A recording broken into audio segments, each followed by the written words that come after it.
Training's got absolutely amazing. I've been prepping for a fight for the past 16 weeks, to be honest. I was prepping for a late pullout in UFC Prague.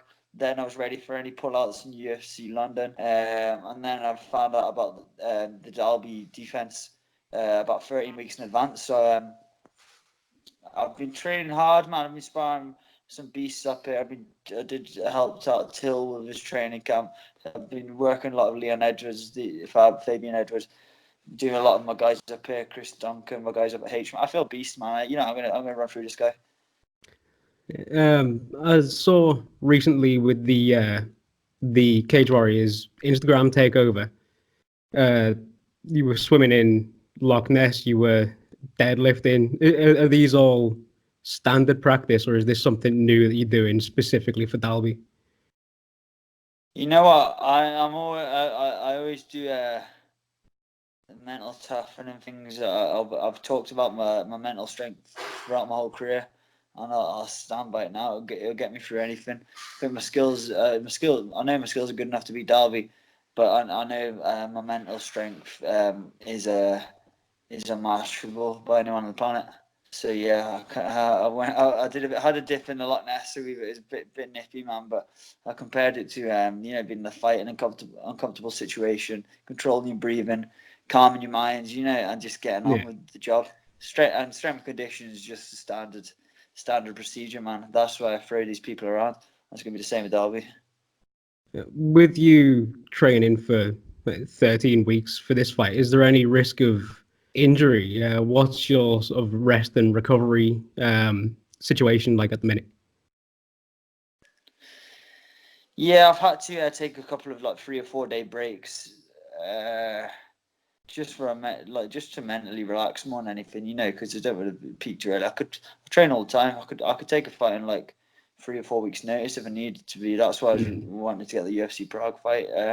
So yeah, it was a bit unusual like, having so much time to prep for it, but I've just kind of I've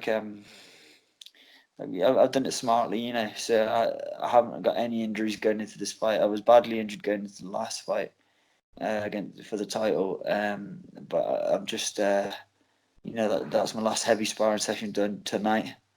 Literally about half hour ago, and no injuries at all, man. So I feel amazing, and this is the best Ross Houston you're going to see. And it's going to be my ninth scalp. I'm going to grab him by his man bun and scalp him.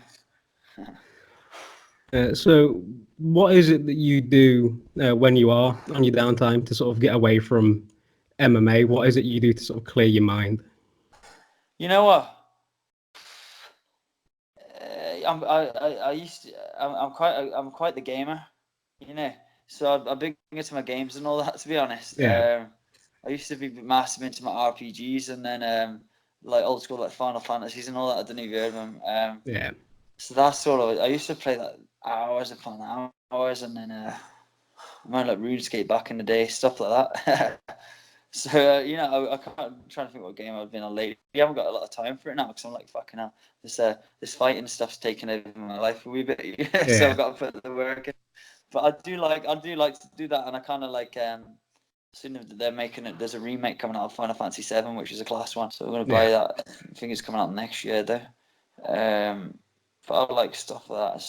Strategy games. There's one called Rome Total War on the PC and like Civilization and all that. I like stuff like that. And your standard Netflix stuff and all that. I like thinker films, like Inception, stuff that gets you thinking a wee bit, man. So yeah, stuff like that. Yeah. I like the game, a bit of a nerdy one, man. But yeah, there's something different. It's good to have a break from just trying to get better at beating up another man for a wee bit. Yeah. Do you think that playing things like strategy games and watching more intellectual films is also at the same time helping keep you sharp in a way? Yeah, maybe so. Because I'm big into. When I'm playing these games of Civilization, I always like the Roman Empire. I'm big into like Rome and the Roman Empire, like Julius Caesar. I've got a lot of like Roman tattoos on my body. I quite Mm. like the organization, how they like conquered, like all the conquering he did, like the power. structure and all that, you know. So I compare it. I'm quite intrigued by stuff like that, you know. These Yeah. guys, and I think like you see those guys like getting nervous and shit like that before going to a fight, and then I'm thinking back in the day, these guys were like the night before going into a knife or axe fight, man, must have been something different, you know. So I like stuff like that, man. These guys are killers. People are going soft these days, and I like Last of the Mohicans. That's my walkout tune. Except for the last fight, pretty much my whole career, Last of the Mohicans has been my walkout tune. Like the Native American people, like the Mohicans are like hunting each other, and that's why I always talk about scalping. That's what we used to do. Used to scalp someone's, to take like a knife and scalp the top of the head to like as a trophy, man. So I like that stuff. It's like instinctual, animal instinct and stuff. I like all that type of stuff, you know. Yeah. So can't remember the question to be honest, but yeah. But yeah, sort of ironic in a way that you have such a fascination with Roman things, considering the one place in Britain they never managed to actually get a hold of was Scotland. Yeah, I guess so. That exactly. That was a funny one, man. Yeah, I was actually recently over in Rome. I was training with a dude called Carlo Pedicoli who actually beat Dalby in Cage Warriors. Mm. So, I managed to go see the Colosseums and all that, and I was like, that was class, seeing all that. I went over there with my old man, my dad, and did some training with Carlo. So yeah, man, yeah, the Romans are badass, but so is Scottish. Did you pick up anything over there that you think will really give you an edge over Dalby? Yeah, we talked a bit. He gave me a bit of an insight. And you know, I know what I'm going to do. And it's going to work. Plan A fails, Plan B will work. Plan B fails, Plan C will work. And if he just wants to scrap, we can scrap. And I'll smash him on the ground, on the feet, or in the cage. So I'm ready. You know, I think his fitness is a big part of it. You know, he comes across quite a fit guy, but because he's like he got a high shot output and he's a lot of feints and he's moving a lot. I think he hits people a lot, and then people panic and they try and return the shot straight away. But you know, and then you're fighting into his rhythm, which he's used to because he's been like doing his point stuff his whole life.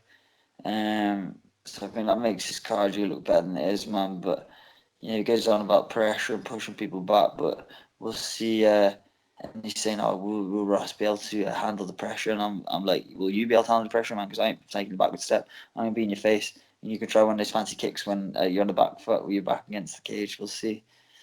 Yeah. So yeah, picked up a few bits. I'm ready. Yeah.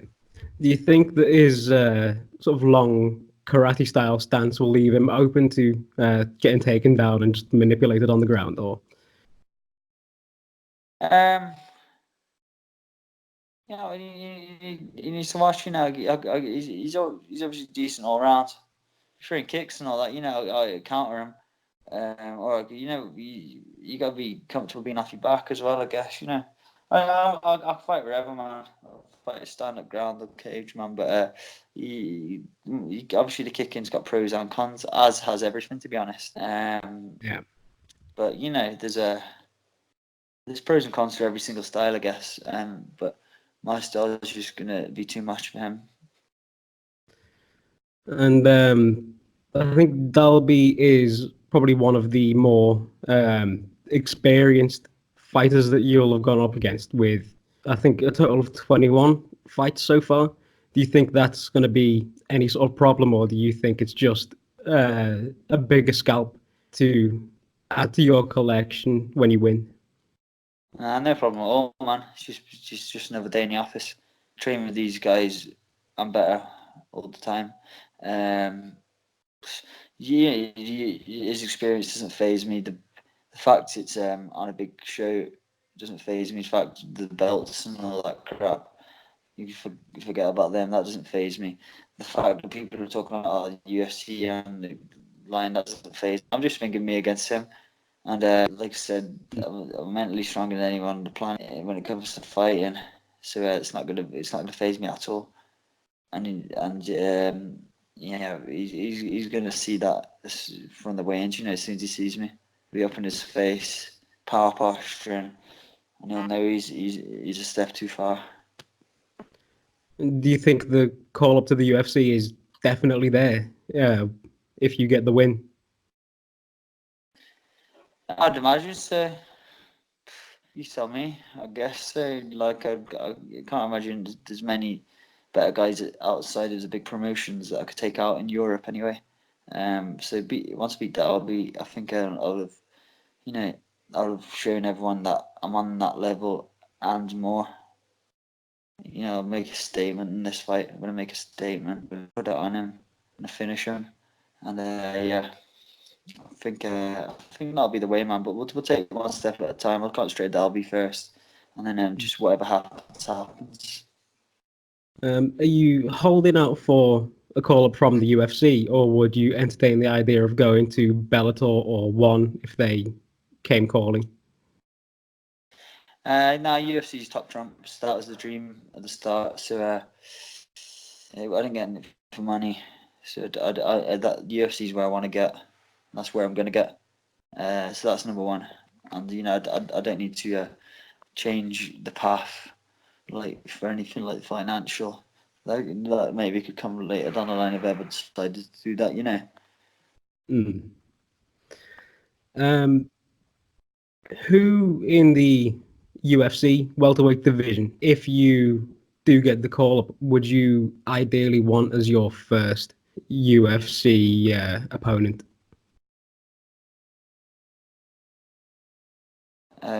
I would want. Oh, I can't think of his name.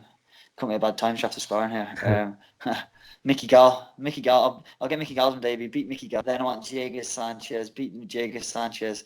And then I'll smash both of them too. And then I want Mike Perry. The hat trick in 2020. Uh, if you did have to stay in Cage Warriors for a little while, is there anyone else in the welterweight division there that you think is any sort of threat to you at the minute? Not really, no. No.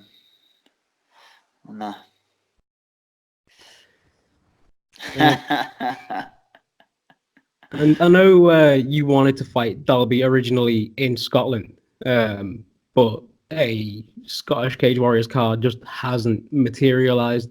Do you think that is going to be a possibility anytime soon? Cage Warriors coming to Scotland, or do you think I it's going think to? it's not good. I can't see it happen. If it was going to happen, would have happened by now. You had likes of like Mm, me, Ian Stevens, Scott Malone, Paul McBain. We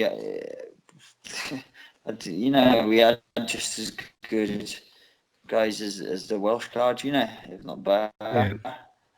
yeah. So I can't see. To be honest, I'm going to Denmark and all these places. So just whatever, man. I'm gonna have to keep traveling away and smashing their boys. And it's annoying because I wanted to, I thought maybe me getting that belt would drag it back up north, and set like a platform for the up and comers to showcase their skills on, but it's just not happened, to be honest. So really like some up and comers can get it up there, man. But I think my time with Cage Warriors is almost at an end after I beat Dalby. Are there any up and coming names, either in Cage Warriors or in your gym or just in Scotland in general, that you think we should be on the lookout for? Yeah. There's a guy called Chris Duncan who's helped me out a lot this sparring, this training camp. He's from Stirling. He's MXP. The coach Adam Stevenson. He does a lot of Rob Whitefoot as well. He's a beast. He fights at 70 kilo. But he's big. He's like a welterweight, to be honest. I did a lot of rounds with him. Heavy sparring. I think he fought in Bellator in his last fight against a SPG Dublin guy. I think they just brought him over there to lose, man. But it was trust me, that's a bad move, man. Because Chris Duncan smashed on the first round. So yeah, he's one to look out for. He's up and coming. And then you got your likes like Aiden, Stephen, obviously Scott Malone, Paul McBain. You guys down at the higher level in the Central Belt and all that. We've got young Finley Wright from my gym in who's coming up as well, man. So yeah, there's some beasts coming up the ranks, but I think in the immediate future, in terms of like standout pros, I think Chris Duncan will be causing a scene pretty soon. What's the current state of the MMA scene in Scotland at the minute?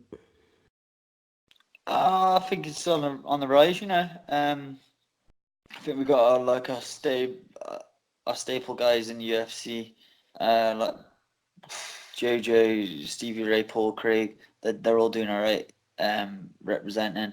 And then we got the next wave coming up, you know. Danny Henry's up there obviously as well. So yeah, we got some fresh guys coming through the ranks. I think I'll be the next one to get in UFC after we Dalby. That's the way I see it. And then you know, like Bain, Duncan, Stephen, and all that. Depends on what he does. Joining regimes. I think the Scottish MMA scene's good. You know, we've got some solid fighters, some real solid guys. And in terms of Cage Warriors 106, other than your own fight, which title matchup are you most excited for? Jai Herbert against Jack Grant. I do a lot of training with Jai. I like him. He's good, man. That's good. And I know Jack Grant's good as well. So I think that's the one to watch out for. But Jai's an absolute killer. And I showed in his last fight, he's good at scrambling, staying calm in a bad position, scrambling back to his feet, and then taking his chances on the feet. And he's clinical, hits hard, good feints, fast, athletic, man. So that's going to be a good scrap. But I know Jack Grant's no bum either, so that is going to be a very good fight.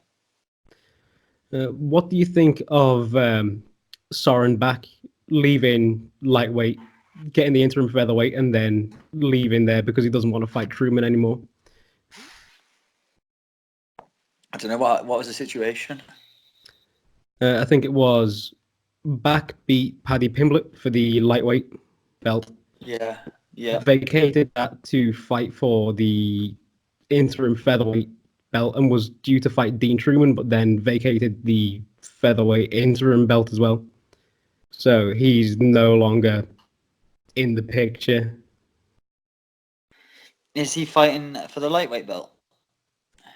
Nope. He was the lightweight champion, but vacated. What is he? I don't know what. God knows, man. I don't know. It depends. Was it a purse thing or something like that? Maybe. But yeah, it's a tough one, man. Because you kind of like you just don't know what's going on in people's life. Everyone's got a different situation going on, you know. So yeah, motivation could be financial. It could be like disputes in terms of pay. It could be holding out for UFC, but yeah, God knows, man. So you know what? It's not my weight category, and I can't really comment on it, to be honest. If he's in welterweight, then I'd be calling him out, but he's not. Luckily for him. And finally, do you have any sort of last words for Dalby or the UFC welterweights? Say one more time, sorry, Mark. Do you have any last words at the minute for either Dalby or the UFC welterweight division? Let me think of something cool to say.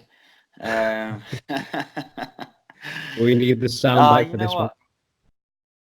Dalby, you're getting smashed.